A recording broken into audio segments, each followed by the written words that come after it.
Assalamualaikum warahmatullahi wabarakatuh. Perkenalkan, nama saya Nabila Indarisari, NIM T20194024. Di sini saya akan menjelaskan tentang cahaya dan alat optik. Yang pertama,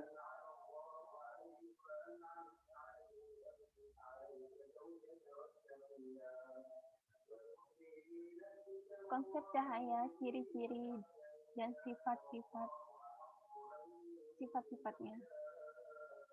Cahaya adalah energi dalam bentuk gelombang elektromagnetik. Gelombang elektromagnetik adalah gelombang yang getarannya adalah medan listrik dan medan magnetik. Menurut Kamus Besar Bahasa Indonesia atau KBBI, cahaya adalah sinar atau terang dari sesuatu yang bersinar seperti matahari, bulan, lampu yang memungkinkan mata menangkap bayangan benda-benda di sekitarnya. Cahaya memiliki beberapa sifat, yaitu merambat lurus, menembus benda bening, dapat dipantulkan, dan dapat dibiaskan.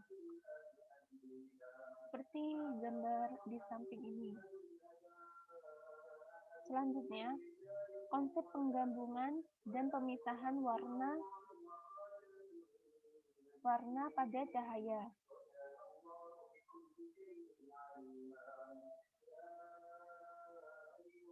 Konsep penggabungan dan pemisahan warna cahaya pada prisma. Deskripsi yaitu peristiwa terurainya cahaya putih menjadi cahaya yang berwarna-warni, seperti terjadinya pelangi. Pelangi merupakan peristiwa terurainya cahaya matahari oleh butiran-butiran air hujan.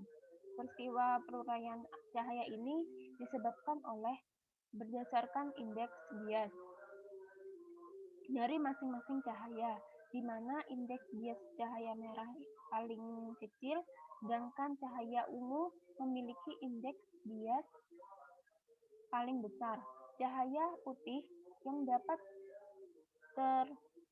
terurai menjadi cahaya yang berwarna-warni disebut cahaya polikromatik. Sedangkan cahaya tunggal yang tidak bisa diuraikan lagi disebut cahaya monokromatik. Peristiwa dispersi juga menjadi apabila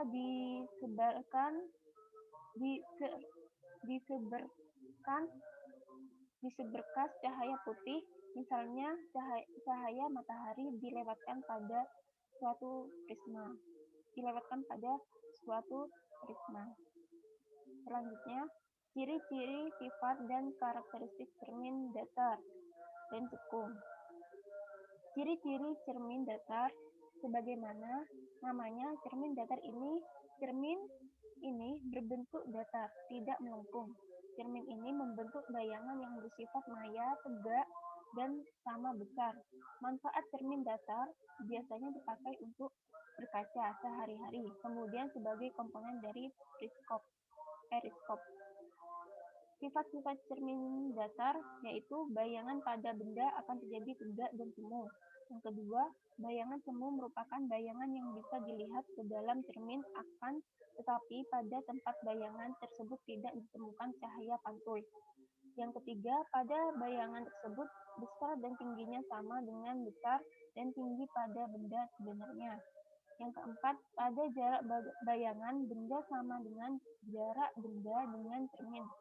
Yang kelima, pada bagian kanan bayangannya merupakan bagian kiri pada benda sebenarnya dan juga sebaliknya. Selanjutnya, karakteristik cermin datar. Yang pertama, cermin datar memiliki bentuk permukaan yang datar, tidak melengkung. Yang kedua, bayangan yang dihasilkan oleh cermin datar sifatnya maya, sama besar, dan tegak. Yang ketiga, pemantulan cahaya pada cermin datar yaitu sesuai dengan sudut datang cahaya terhadap garis normal. Selanjutnya, ciri-ciri cermin cekung. Mengumpulkan sinar cahaya dan bersifat dua macam, yakni maya dan nyata, tergantung pada jarak letak benda oleh objek yang ditaruh di depan cermin. Selanjutnya, sifat-sifat cermin cekung. Yang pertama, sinar datang sejajar sumbu utama dipantulkan melalui fokus F. Yang kedua, sinar datang melalui titik pusat kelengkungan cermin P akan dipantulkan kembali melalui pusat kelengkungan. Yang ketiga, sinar datang melalui fokus F dipantulkan sejajar sumbu utama. Selanjutnya, karakteristik cermin cekung. Yang pertama, cermin cekung bersifat mengumpulkan cahaya atau disebut konvergen. Yang kedua, karena sifatnya yang mengumpulkan cahaya, nilai fokusnya positif. Yang ketiga, bayangan yang dipantulkan bersifat maya ataupun nyata, tergantung pada jarak dan letak benda yang ada di depan cermin itu. Yang keempat, cermin cekung memantulkan sinar-sinar sejajar menunjukkan titik fokusnya. Sekian dari saya. Maaf bila ada kata-kata yang salah. Wassalamualaikum warahmatullahi wabarakatuh.